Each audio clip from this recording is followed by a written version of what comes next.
ആ കഴിക്കുന്ന ഒരു നിമിഷം ചക്കബോധം പോയി, അശാന്തി തീർന്നു. അത് കഴിഞ്ഞപ്പോഴേക്ക് ചക്കബോധം ദഹിച്ച് ഗ്യാസായി. പതിവില്ലാത്ത സമയത്ത് കഴിച്ചാൽ വീണ്ടും അശാന്തിയായി. അപ്പൊ ഈ ചക്കയിൽ നിങ്ങളുടെ ബോധം എത്തിയത് മുതൽ നിങ്ങൾ അശാന്തിയിലാണ്. ഒരു തോട്ടി കിട്ടി, അശാന്തി തീർക്കാൻ ചക്കയിടാൻ തോട്ടി കിട്ടി. തോട്ടി എന്നാണോ അവിടെ പറയാൻ? ഓക്കെ, എത്തുന്നില്ല, വീണ്ടും അശാന്തിയായി. വീണ്ടും അതേലൊരു കമ്പ് വെച്ച് കിട്ടി, അതപ്പോ റാ പോലായി. അതൊരു തരത്തിൽ നിവർത്തി താഴേക്ക് നിന്നപ്പോൾ ഒരു 3 അടിയും കൂടെ പൊക്കം വേണം. ഒരു മേശ പിടിച്ചുകൊണ്ടിട്ട് അതേ കയറി.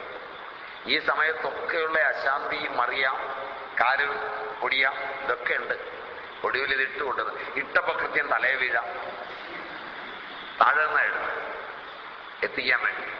ഇതൊക്കെ കൊണ്ടുവന്ന് ഒരു തരത്തിൽ ഇതരിഞ്ഞ് ചക്ക ഉപ്പേരിയാക്കി. ഇത്രയും പണിക്കിടയിൽ അശാന്തി മാത്രം വഴി. ഉപ്പേരി ആയിക്കഴിഞ്ഞപ്പോൾ ബോധം ചക്കയിൽ നിന്ന് പിൻവലിഞ്ഞു. മനസ്സിലായില്ല? പുതുതായി എന്തെങ്കിലും കിട്ടിയോ? ചക്ക കാണുന്നതിന് മുമ്പുള്ള അവസ്ഥയിൽ ബോധം എത്തിയതാണോ? അതല്ല, ചക്ക പുതുതായി വല്ലതും തന്നോ? ചക്കപ്പണി കഴിഞ്ഞപ്പോ ബോധം പഴയ പോലെ. അപ്പൊ ഇങ്ങനെ ഒരു വിഷയമായി ഉയരുക, വീണ്ടും അത് പഴയ അവസ്ഥയിലെത്തുക. ഉയർന്നു കഴിഞ്ഞുള്ള ബോധം തീരുമ്പോൾ ഉയർന്നതിനെ ഇല്ലാതാക്കിയത് ഈ വിഷയമാണെന്ന് തെറ്റിദ്ധരിക്കുക. ഇതിൽ കിടന്നായി ലോകം കറങ്ങുന്നു. അപ്പൊ വിവരമുള്ളവൻ ആലോചിക്കുന്നു, മുമ്പ് ഈ ചക്ക ഇല്ലാത്തപ്പോ എത്ര സുഖമായിരുന്നു.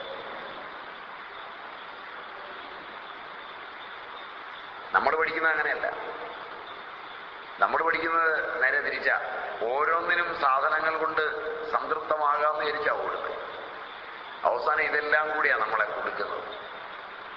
പണ്ടാണെങ്കിൽ പുറത്തേക്ക് ഇറങ്ങാൻ നേരത്ത് മകൻ ചെരുപ്പ് തേച്ച് കഴുകുന്ന കണ്ടാൽ കാർന്നോര് ചോദിക്കും, എത്ര നേരമായിട്ട് ആ ചെരുപ്പ് നിന്നെ അസ്വസ്ഥമാക്കുന്നു, അതില്ലാതൊന്ന് നടന്നാൽ എത്ര സുഖമുണ്ട്. നിങ്ങൾ അമ്പലത്തിൽ തൊഴാൻ പോവാണ്, ഗുരുവായൂരോ പഴനിയിലോ ഒക്കെ പോയാൽ പഠിക്കാൻ ചെരുപ്പിട്ടേച്ചാ പോയി നിൽക്കുന്നത്. തൊഴുമ്പോ ചെരുപ്പിനെയാണോ തൊഴുന്നത്, ഭഗവാനെ ആയിരിക്കോ? തിരിച്ചു ചെല്ലുമ്പോഴത്തേക്കത് ആരെങ്കിലും അടിച്ചുകൊണ്ട് പോയിട്ടുണ്ടാവും എന്നോർത്താണെങ്കിൽ ഒന്ന് ആലോചിച്ച് നോക്കിയേ.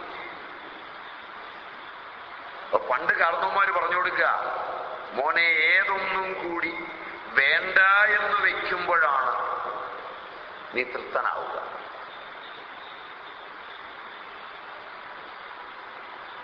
ഈ കപ്പല് മുങ്ങാൻ നേരത്ത് SOS വന്നാൽ ഇതിന്റെ വെയിറ്റ് കുറയ്ക്കാൻ വേണ്ടി ഇതിനകത്തെ സാധനങ്ങൾ എടുത്ത് കടലിലേക്ക് എറിയുന്നൊരു സമയമുണ്ട്.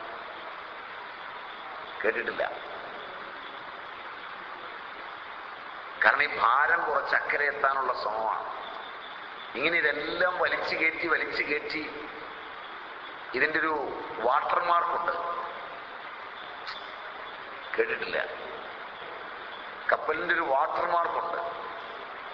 അത് കടക്കുമ്പോഴോ അതുമല്ലെങ്കിൽ ഒരു തുള വീഴുമ്പോഴോ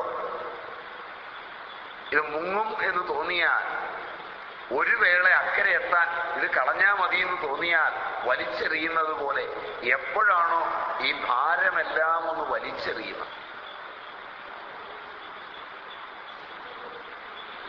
അപ്പോ കിട്ടുന്ന ഒരു സുഖം. യഥാ ചർമ്മവത് ആകാശം വേഷ്ടയിഷ്യന്തി മാനവാഹ തഥാദേവം അവിജ്ഞായ ദുഃഖസ്യാന്തോ ഭവിഷ്യതി. എന്നീ ദുഃഖം അവസാനിക്കുന്നു. മനുഷ്യ, നീ പുറം ലോകത്തേക്ക് നോക്കിപ്പോയാൽ എന്ന് തോൽപ്പായ പോലെ വിശാലമായ ഈ ലോകം ചുരുട്ടി നീ കക്ഷത്തിൽ വെക്കുന്നുവോ, അന്ന് നീ ശാന്തനാവും. നടക്കുവോ? ഈ വിശ്വം തോൽപ്പായ പോലെ ചുരുട്ടി കക്ഷത്തിൽ വയ്ക്കുക. മറ്റൊരു വഴിയും ഉപനിഷത്ത് പറയും. ബുദ്ധിമാനായവൻ പ്രത്യേകാത്മാവിനെ കണ്ടിട്ട് ഇതെല്ലാം വലിച്ചെറിയും. ഏതൊന്നുകൂടി വേണ്ട,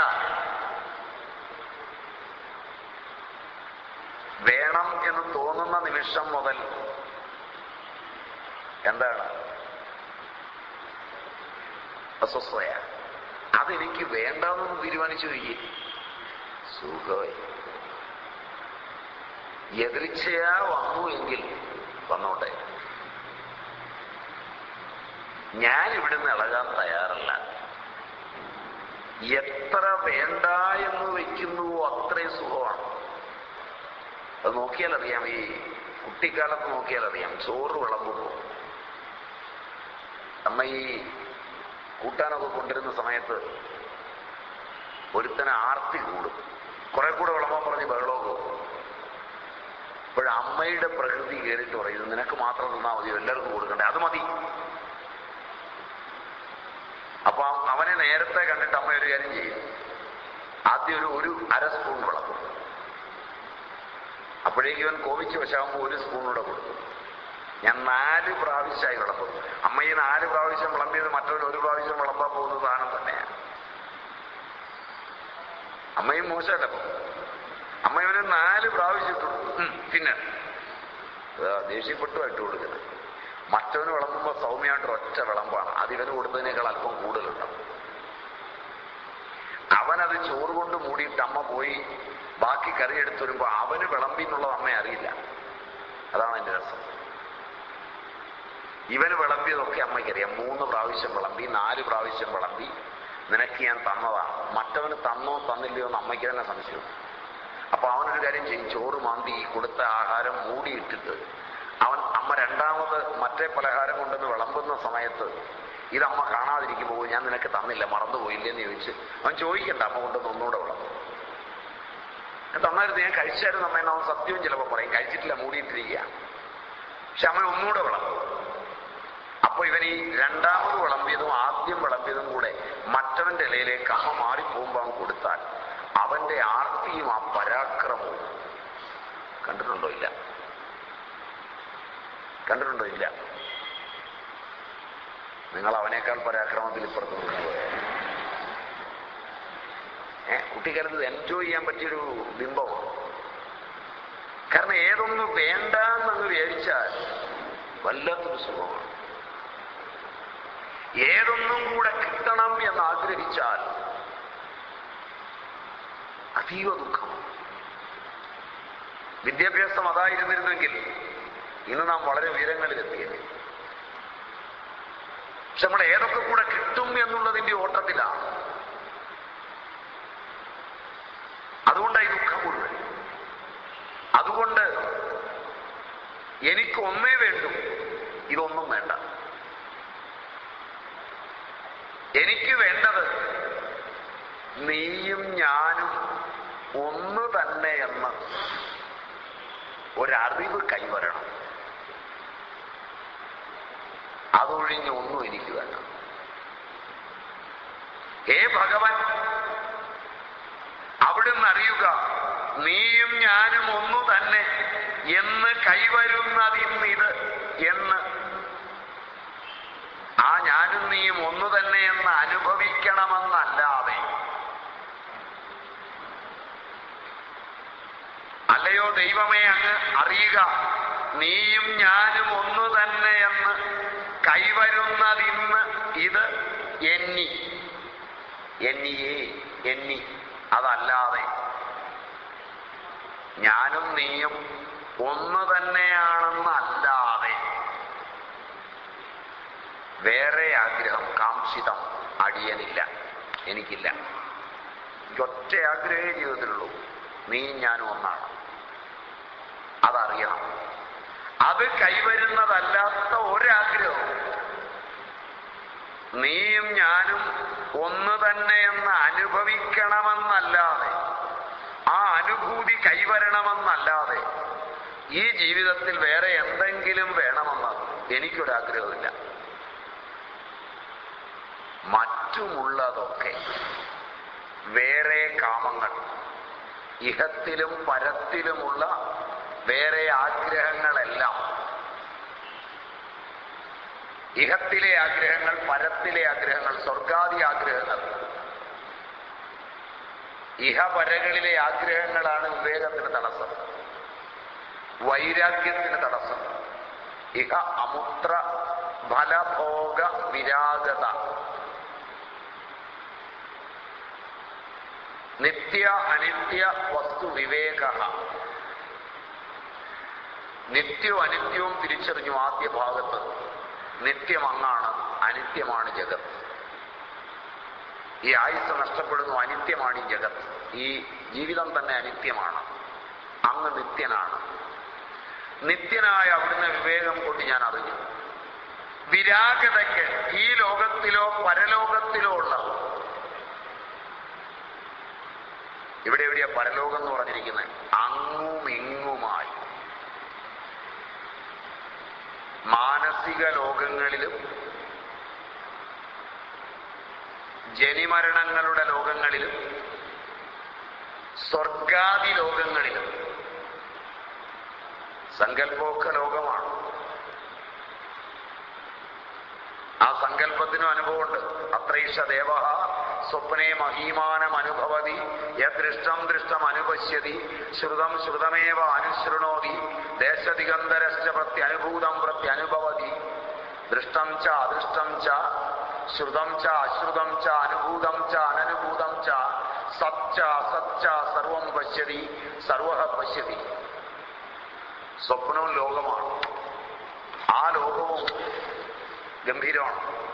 സ്വപ്നത്തിൽ വിറയ്ക്കും, സ്വപ്നത്തിൽ വേർക്കും, സ്വപ്നത്തിൽ തല്ലുകൊള്ളും. ഇപ്പൊ സങ്കല്പ ലോകങ്ങളും അനുഭവം തന്നെയാണ്. മുമ്പ് ഒരു കുഴിയിലേക്ക് മറിഞ്ഞു വീണത് പെട്ടെന്ന് ഓർമ്മ വന്നാൽ അന്ന് ശരീരത്തിനുണ്ടായ ഭാവതലങ്ങളെല്ലാം ഇന്നും ഉണ്ടാവും. വയർക്കും, മുഖം ചുക്കിച്ചുളിയും, വിറയുണ്ടാവും, രോമാഞ്ചം ഉണ്ടാവും.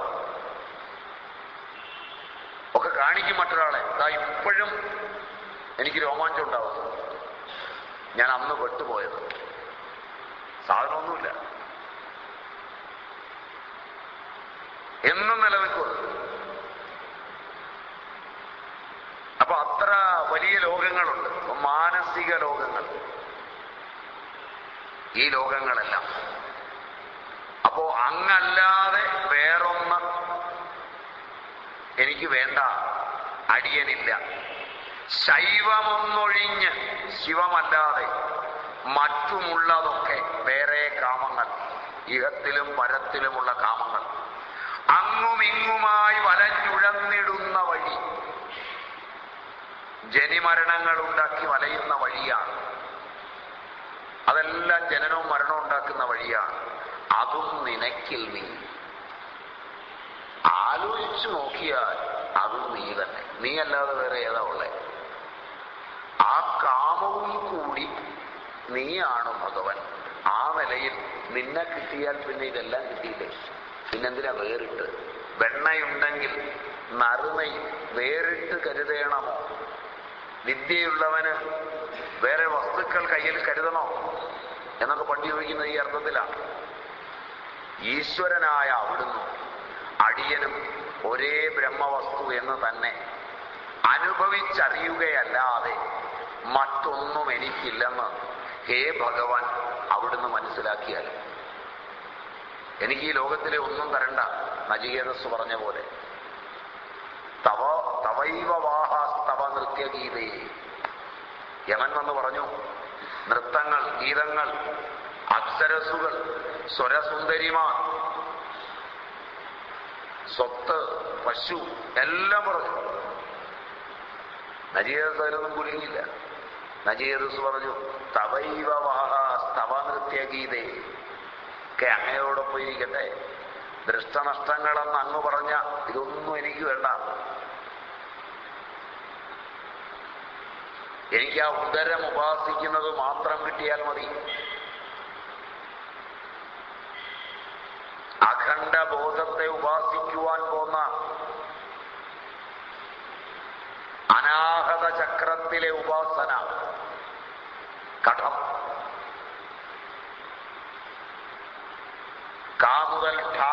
അക്ഷരങ്ങൾ നിറച്ച അനാഹതത്തിലെ ആ താമരയിൽ വിരിഞ്ഞു നിൽക്കുന്ന അങ്കുഷ്ടമാത്രനായ പുരുഷനെ മാത്രം മതി. ഇവരൊന്നും വേണ്ട. അതൊക്കെ അങ്ങയോടൊപ്പം ഇരിക്കട്ടെ. അതുപോലെ പ്രാർത്ഥിക്കുകയാണ്. കടത്തിൽ നചികേതസ് പ്രാർത്ഥിക്കുന്ന പോലെ ഞാനും അവിടുന്നും ഒരേ ബ്രഹ്മവസ്തു എന്ന് അനുഭവിച്ചറിയുകയല്ലാതെ മറ്റൊന്നും എനിക്കില്ലെന്ന് അവിടുന്ന് അറിഞ്ഞാലും ശൈവമായ ഭഗവാൻ ആ പരമസത്യമല്ലാതെ സ്വർഗാദികളെ കാമിക്കുന്നതൊക്കെ ജനിമരണങ്ങൾക്കിടയാക്കുന്നതും പലമാതിരി ദുഃഖങ്ങളിൽ പതിക്കാൻ ഇടവരുത്തുന്നതും ആണ്. ഒന്ന് ആലോചിച്ചാൽ അതുമൊക്കെ അങ്ങയുടെ ലീലാവിലാസമാണ്. അങ്ങയെ കിട്ടിയാൽ പിന്നെ വേറിട്ടെന്തിന് ഈ ലോകം? ചിലര് ധ്യാനിക്കുന്നത് ബ്രഹ്മജ്ഞാനത്തിനാണ്. അതിന് നിരോധവും ഏകാഗ്രതയുമാണ് വഴി. യോഗശാസ്ത്രം അങ്ങനെയാ പറയാം. ഈശ്വര പ്രണിധാനാ വ, ഈശ്വര പ്രണിധാനാ വ. എന്താണ് ഈശ്വരൻ? പ്രണവഃ തസ്യ വാചകഃ. ഇതെങ്ങനെയാണ്? സതു ദീർഘകാല നൈരന്തര്യ സത്കാരാസേവിതോ ദൃഢഭൂമി. അങ്ങനെയാ ദൃഢഭൂമിയിലെത്തുന്നത്. സതു അതാകട്ടെ ദീർഘകാല നൈരന്തര്യ സത്കാരാസേവിതോ ദൃഢഭൂമി. നമ്മൾ ഇടയ്ക്കിടയ്ക്ക് മാത്രമേ ഇത് സേവിക്കുകയുള്ളൂ. എവിടെയെങ്കിലും ഒരു സത്സംഗമൊക്കെ ഉണ്ടെങ്കിൽ പോയി കുറച്ചു നേരം ഇരിക്കും. ഇത് കഴിഞ്ഞ് നേരെ പോയി സീരിയലിലേക്ക് ഇരിക്കും. അപ്പോൾ അത് ദൃഢഭൂമിയിൽ എത്തുകയില്ല. കാരണം ഇതിനെ മറ്റത് മുക്കിക്കളയും. ഇത് കഴിഞ്ഞ് ഇറങ്ങിയാൽ ഉടനെ ഒരു വനിത വാങ്ങിച്ചുകൊണ്ട് പോകും. പണ്ട് വനിത എന്ന് പറഞ്ഞാൽ നല്ല ശബ്ദമാണ് അല്ലേ? വനിത എന്ന് പറയുന്ന പദത്തിനൊരു നല്ല അർത്ഥമുണ്ട്. ശരിയല്ല. ഗൃഹലക്ഷ്മി എന്ന് പറഞ്ഞാൽ അവളൊരു ലക്ഷ്മിയാണ്. ഇങ്ങനെ മനോഹരമായ പേരുകളൊക്കെ ഇട്ട് പുറത്തെഴുതിയ പേരിന് ചേരാത്തതൊക്കെ അകത്ത് നിറച്ച്. ശരിയല്ല. പേര് കണ്ടാണല്ലോ ആളുകൾ വാങ്ങിക്കുന്നത്. പഴയ കാലത്ത് എന്നാൽ അടുക്കളയിൽ നിന്ന് ഒരു കപ്പ് കാപ്പിയുമായിട്ട് വരുന്നൊരു പെൺകുട്ടിയെ കണ്ട് കല്യാണം കഴിച്ചാൽ നിത്യവും ചായ കുടിച്ചൊക്കെ സുഖമായിട്ട് ജീവിക്കാം. ശരിയല്ല. ഇപ്പോഴാണേ ഇവിടെ കൊണ്ടുപോയി എവിടുന്നെങ്കിലും ഏതെങ്കിലുമൊക്കെ വെച്ച് കെട്ടി ഈ പുറമൊക്കെ കണ്ട് കൂട്ടിക്കൊണ്ടുവന്ന് വീട്ടിൽ കൊണ്ടുവന്ന് കഴിഞ്ഞാൽ കുളിച്ചു കഴിഞ്ഞാൽ ആള് മാറും. അതുകൊണ്ട് കൊണ്ടുവന്ന അന്ന് മുതൽ അവസാനം വരെ കുളിക്കാതിരുന്നാൽ ഈ മോടിയൊക്കെ ഉണ്ടാവും. ഈ പുറമേയുള്ള മോടിയായി കൂട്ടിക്കൊണ്ടുപോകുന്നത് എന്ന് പറഞ്ഞ പോലെ പുറത്ത് നല്ല പേരാണ്. ഗൃഹലക്ഷ്മി, വനിത, മഹിളാരത്നം. ശരിയല്ല. അകത്ത് കയറിയാൽ സാധനം ആകപ്പശകാണ്. അതൊക്കെയാ പോയി വായിക്കുക. പോകുമ്പോ ഇപ്പൊ താഴെ പെട്ടിക്കടയിൽ നിന്ന് 2 വാങ്ങിക്കും. എന്നാ ഇതൊക്കെ കേട്ടു, ഗുരുദേവന്റെ ഒരു പുസ്തകം വാങ്ങിച്ചേക്കാം. ഓ, അതിത് മതി. കേട്ടില്ലേ? ഇനിയിപ്പോ അടുത്ത കൊല്ലം.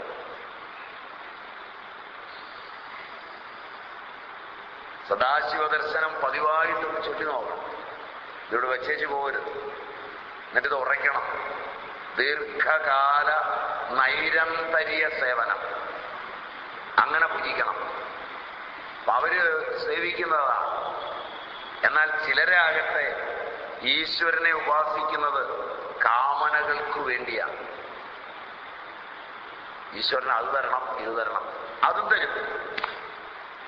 പ്രാർത്ഥിച്ചാൽ അതും തരും. പക്ഷെ പ്രാർത്ഥിച്ച് കിട്ടിക്കഴിഞ്ഞ് ദുഃഖിക്കുമ്പോ അങ്ങനെ ചിന്ത വിളിക്കരുത്. നിങ്ങൾ പ്രാർത്ഥിച്ച് മേടിച്ചതാണ്. ആദ്യം ചെന്ന് പഠിക്കലിരുന്ന് പ്രാർത്ഥിച്ച് അതിനുള്ള വഴിപാടുകളും ഒക്കെ നേർന്ന് ഒരു മോനെ വേണമെന്ന് പറഞ്ഞു. മോനെ കൊടുത്തു. അപ്പൊ അവൻ എടുത്തിട്ടിരിക്കുകയാണ്. അപ്പോഴാണ് ഭഗവാനെ ചിന്ത വിളിക്കുന്നത്. നിങ്ങൾ ചോദിച്ചത് താ. ഭഗവാൻ തഥാസ്തു എന്ന് പറഞ്ഞു. നിങ്ങൾ ചോദിച്ചതോ ഇങ്ങനെ ചോദിച്ചൊക്കെ തരുന്നയാളാണ്. അത് അങ്ങേരുടെ ലീലയാണ്. മേടിച്ചു കഴിഞ്ഞത് നിങ്ങൾക്ക് ഭാരമോ? അതിന് മേടിക്കുന്നതിന് മുമ്പ് ഏത് വേണമെന്ന് ആലോചിക്കണം. ഭഗവാനെ തന്നെ വേണോ? വിഭൂതികൾ വേണോ? ചിലർ വിഭൂതികൾക്കാണ് പ്രാർത്ഥിക്കുന്നത്. ഒരു കൊച്ചു ഭഗവാനാവാൻ. മനസ്സിലായില്ല. അങ്ങേരെ കിട്ടിയാൽ പിന്നെ ഒന്നും വേണ്ട. അങ്ങേരുള്ളത് കൊണ്ട് പിന്നെ നമ്മൾ വിഭൂതി ഒന്നും കാണിക്കുകയും വേണ്ട. വിഭൂതി കാണിക്കാൻ അങ്ങേരെ അവിടെ ഇരിപ്പുണ്ടല്ലോ. അങ്ങേര് കാണിക്കുന്ന വിഭൂതിയാണല്ലോ ഇതെല്ലാം. ശരിയല്ല. ഇനി ഇതിനകത്ത് നമ്മൾ കയറി ഒരു വിഭൂതിയും കൂടെ കാണിക്കേണ്ട കാര്യമില്ല. അങ്ങേരെ കാണിക്കുമ്പോ ഇത് ഭൂതി പരിപൂർണമാണ്. എന്നാൽ അങ്ങേരുടെ ഐശ്വര്യമായതെല്ലാം അത് വളരെ അത്ഭുതാവഹമാണ്. വളരെ വലിയ അത്ഭുതങ്ങളാണ് അങ്ങേര് കാണിക്കുന്നത്. ചിങ്ങത്തിലും കന്നിയിലും വരെ മഴ പെയ്യുക. ശരിയല്ല. അപ്പൊ അതിന്റെ സൂത്രവാക്യത്തിൽ നിന്നൊരു ചെറുത് കിട്ടിയാൽ, ഒരു ജലധാര പ്രവർത്തിപ്പിച്ച് എങ്കിലും നമുക്ക് അങ്ങോരുടെ കഴിവുണ്ടെന്നൊന്ന് കാണിക്കുക.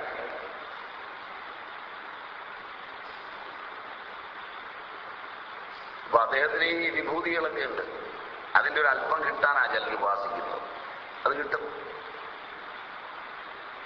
പക്ഷെ കുറച്ച് കഴിയുമ്പോൾ ഇത് പോവും. മറ്റത് പോവില്ല. മറ്റത് നിത്യനിരന്തരമാണ്. അദ്ദേഹം രൂപമെടുത്ത് വന്നിട്ടില്ലാത്തത് കൊണ്ട് മരിക്കില്ല. എല്ലാം അദ്ദേഹത്തിന്റെ രൂപമാണ്. നമ്മൾ ഒരു രൂപത്തിൽ ഇരുന്നു കൊണ്ട് കാണിക്കുന്നതുകൊണ്ട് നമ്മൾ മരിക്കും. അപ്പൊ നമ്മുടെ ഭക്തന്മാരൊക്കെ കൂടെ കരയും, ഈശ്വരൻ മരിച്ചു എന്ന് പറഞ്ഞു. എന്റെ ഭക്തന്മാരോടൊക്കെ പറഞ്ഞു, ഞാൻ ഈശ്വരനാണ്. ഇത് കഴിഞ്ഞ് എന്നെ സമാധി ഇരുത്താൻ നേരത്ത്, അല്ലെങ്കിൽ മരിച്ചു കുഴിച്ചിടാൻ നേരത്ത് അവിടെ കൂടിയവരെല്ലാം കൂടെ പറയും, ഈശ്വരൻ മരിച്ചുപോയി. മരിക്കുന്നത് ഈശ്വരനല്ലെന്ന് അറിയാമെങ്കിൽ പറഞ്ഞു കൊടുക്കരുത്. ബോധം ഈശ്വരനാണെന്നും അത് ഏകമാണെന്നും ശരീരമുള്ള ഞാൻ ഈശ്വരനല്ലെന്നും ഈ ശരീരം ഞാൻ ഒരിക്കൽ വെടിയുമെന്നും അത് കണ്ട് നിങ്ങളെല്ലാം കൂടെ ഈശ്വരൻ മരിച്ചുവെന്ന് നിന്ദിക്കാൻ ഇടവരരുത്. അതുകൊണ്ട് ഞാൻ ഈശ്വരൻ അല്ലെന്ന് തന്നെ അറിയണമെന്നും ഒക്കെ പറഞ്ഞു കൊടുക്കണം. അല്ലെങ്കിൽ വളരെ അപകടമാണ്. സഹിക്കില്ല. ശരിയല്ല. ഇങ്ങനെ ഈശ്വരൻ ഒരുപാട് പ്രാവശ്യം മരിച്ചിട്ടുണ്ട് നമ്മുടെ ബോധത്തിൽ. ഇങ്ങനെയൊക്കെ മരിച്ചിട്ടും പിന്നെയും പിന്നെയും ഈശ്വരന്മാർ ജനിക്കുന്നുണ്ട്. ജനിച്ചു മരിക്കുന്നത് ഒന്നും ഈശ്വരനല്ല. ഈശ്വരന് ജനിമരണങ്ങളുമില്ല. അതുകൊണ്ട് ചിലര് ധ്യാനിക്കുന്നത് അതിനാണ്. പരമാത്മഭാവത്തിന് ശിവനെ ഏകാഗ്രത വഴി ഭജിച്ച് ശിവലോകമെത്തുക.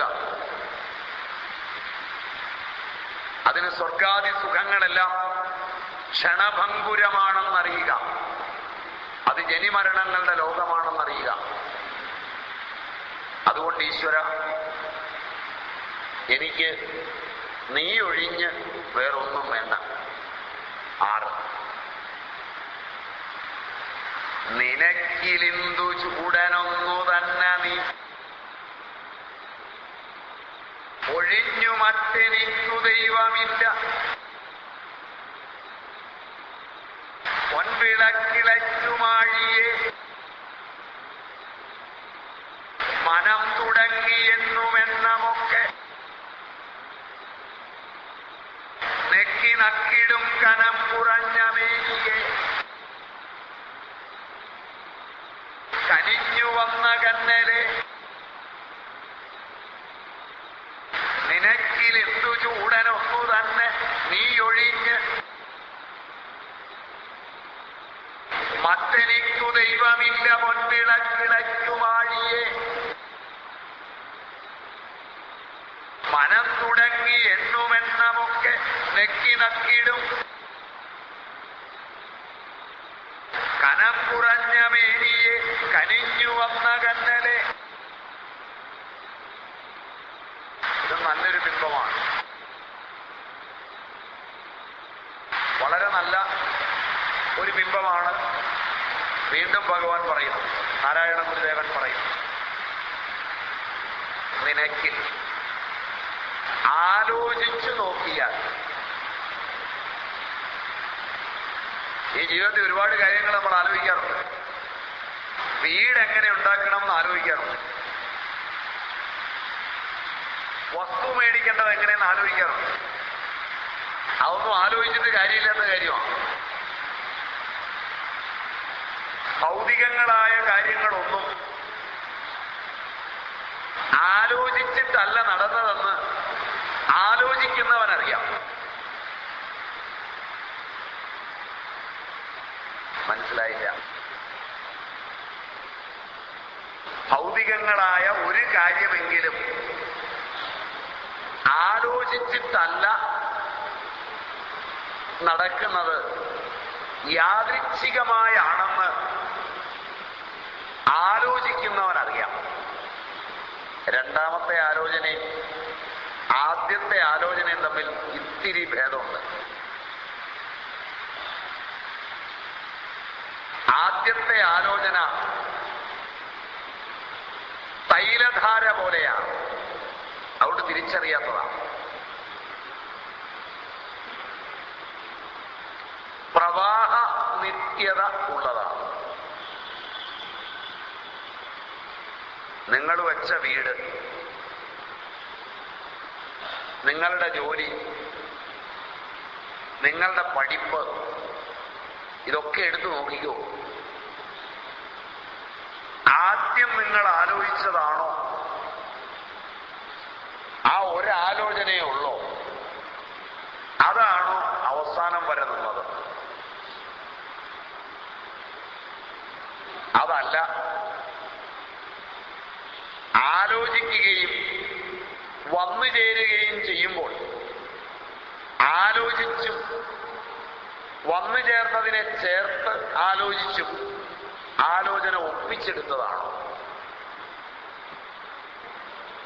ഞാൻ ഒരു കാര്യത്തിന് ആലോചിച്ചു, എനിക്ക് അതിനോട് സാദൃശ്യമുള്ള ഒന്ന് വന്നുകൂടി. സാദൃശ്യം ഹേതുവായി ഞാൻ ലോകരോട് പറഞ്ഞു, ഇത് ഞാൻ ആലോചിച്ചതാണ്. ഞാനൊന്ന് ആലോചിച്ചു, അതിന് വിപരീതമായത് വന്നു. ആലോചനയെ ഞാനൊന്ന് മാറ്റി, സൂത്രത്തിൽ വന്നു ചേർന്നതിന് അനുഗുണമാക്കി മാറ്റിയിട്ട്, ഇങ്ങനെയാണ് ഞാൻ ആലോചിച്ചുറച്ച് ചെയ്തതെന്ന് എൻ്റെ വിജയത്തിൽ പറഞ്ഞു. ഞാൻ ആലോചിച്ചതുപോലെ വന്നിരുന്നെങ്കിൽ തകർന്നു പോയനെ. ഇങ്ങനെ വന്നതുകൊണ്ട് ഞാൻ രക്ഷപ്പെട്ടു. രക്ഷപ്പെട്ടത് ഞാൻ ആലോചിച്ചതാണെന്നും അതിന്റെ ക്രമിക വികാസവും ഒക്കെ ഞാൻ ആളുകളോട് പറഞ്ഞു. അത് നേടിയ രീതിയൊക്കെ വന്നു കഴിഞ്ഞു പറഞ്ഞു. അതിൽ ലോകൻ എന്നെ വന്ദിക്കാനും തുടങ്ങി. ശരിയല്ല. ഇത് രണ്ടാമത്തത്. മൂന്നാമത്തത്, ആലോചിച്ചും വന്നു ഇരിക്കുന്നതിന്റെ ആലോചനകളിൽ നിന്ന് അനുകൂലമല്ലാത്തവയെ മാറ്റി വന്നതിനനുഗുണമായി ആലോചനകളുടെ പരമ്പരയെ ചേർത്ത് പ്രവാഹനിത്യതയുള്ള ഒരാലോചനയെയാണോ ഞാൻ ആലോചിച്ച് തീരുമാനിച്ചു എന്ന് പറയുക. പ്രവാഹനിത്യത എന്ന പദമായിരിക്കും കുഴപ്പമുണ്ടാകുന്നത്. നാരദഘട്ടില്, കാശിയില്, വാരാണസിയില് ഒരാൾ ഇറങ്ങി മുങ്ങുക വേണ്ട, കുറച്ചുകൂടെ മുകളിലായിക്കോട്ടെ, നിങ്ങൾക്ക് ഇനി ബോധ്യം വരാൻ. ദേവപ്രയാഗയിലോ നന്ദപ്രയാഗയിലോ വെള്ളത്തിലിറങ്ങി ഒരാൾ മുങ്ങുക. ഒന്ന് പൊങ്ങിയിട്ട് അയാൾ ഒന്നുകൂടെ മുങ്ങിയാൽ അയാൾ മുങ്ങിയത് ആദ്യത്തെ വെള്ളത്തിലാണോ അതല്ല വേറെ വെള്ളമാണോ? വേറെ വെള്ളമാണ്. പക്ഷെ അയാളൊന്ന് പറയുക, ഞാൻ ഗംഗയിൽ കുളിച്ചു എന്നാണ്. അടുത്തവൻ പോയി കുളിക്കുമ്പോൾ, അടുത്തയാണ്ടിൽ കുളിക്കുമ്പോഴും അവൻ പറയുക ഗംഗയെ കുളിച്ചു എന്നാണ്. രണ്ടു കുളിയല്ലേ? ചോദ്യം മനസ്സിലായില്ല. പ്രവാഹ നിത്യതയേ ഉള്ളൂ, നിത്യതയില്ലതിന്. ആലോചനയും ഒരു പ്രവാഹമല്ലേ, അതിന് നിത്യതയുണ്ടോ?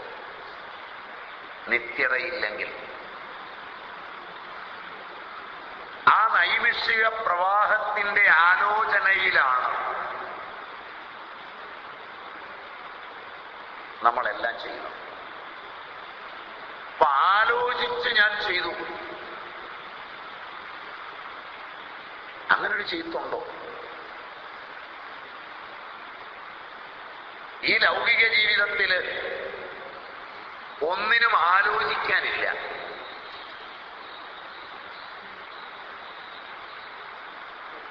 ആലോചിക്കുന്നത് അത്രയും ദുഃഖമാണ്. എന്നാൽ ബോധത്തിൽ ആലോചിച്ചുറച്ചു നിന്നാൽ യാദൃച്ഛികമായതെല്ലാം വിജയമാണ്.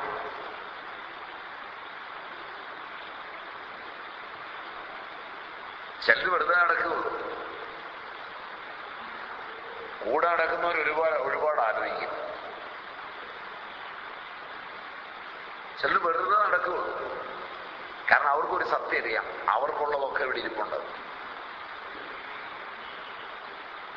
നിങ്ങളിൽ ഒരാളൊരു വീട്ടിലേക്ക് കയറി ചെല്ലുമ്പോൾ ഇറങ്ങി വന്ന് കയ്യെ പിടിച്ച് കൊണ്ടുപോയി അവിടെ ഇരുത്തി കഴുകി പാത്രമൊക്കെ വെച്ച് നിങ്ങൾക്ക് ആഹാരം തന്ന് കഴിപ്പിച്ചെഴുന്നേറ്റ് വിടുന്നു. ഒന്നും നിങ്ങൾ യോജിച്ചില്ല. ഉണ്ട് വയറ് നിറഞ്ഞിരിക്കുക, എന്നിട്ട് കൂട്ടുക. വേറൊരുത്തൻ ആലോചിച്ച് ഇവിടെ ചോദിച്ചാൽ കിട്ടുമെന്നൊക്കെ ആലോചിച്ചുറച്ച് പതുക്കെ വന്ന് ചോദിക്കുമ്പോൾ ഒന്നും ഇരിപ്പില്ല. കാരണം അതെല്ലാം തീർന്നു. കാര്യമാണ്, ആലോചിച്ചുകൊണ്ട് കിട്ടുമോ?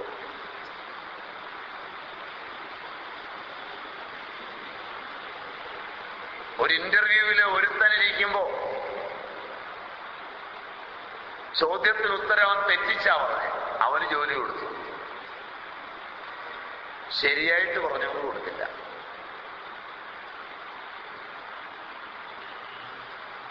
ഒരുത്തൻ ശരി പറഞ്ഞു, അവന് കൊടുത്തു. വേറൊരുത്തൻ പറഞ്ഞ് ശരിക്ക് കൊടുത്തില്ല. എന്താണ് ഈ പ്രപഞ്ച നിയമം? അങ്ങനൊരു പ്രപഞ്ച നിയമം തന്നെ ഉണ്ടോ? വെറുതെ ഇരിക്കുമ്പോഴെങ്കിലും ഒന്ന് ആലോചിച്ച് നോക്ക്. രസകരമാണ്. സൂക്ഷിക്കുകയും വേണം കേട്ടോ. ആലോചന ഒരു പിടിയിൽ നിർത്തി ആലോചിക്കണം.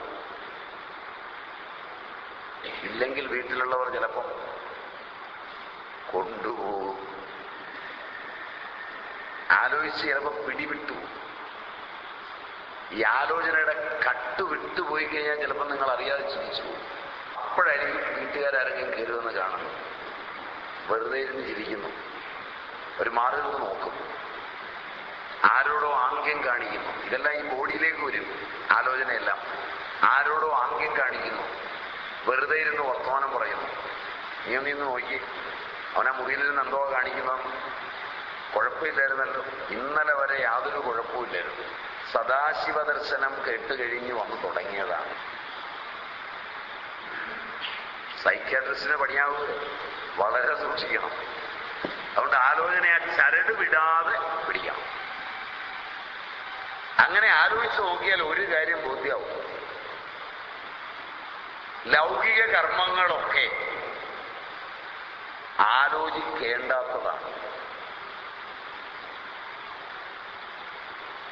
ഒരാലോചനയും അതിനാവശ്യമില്ലാത്തതാണ്.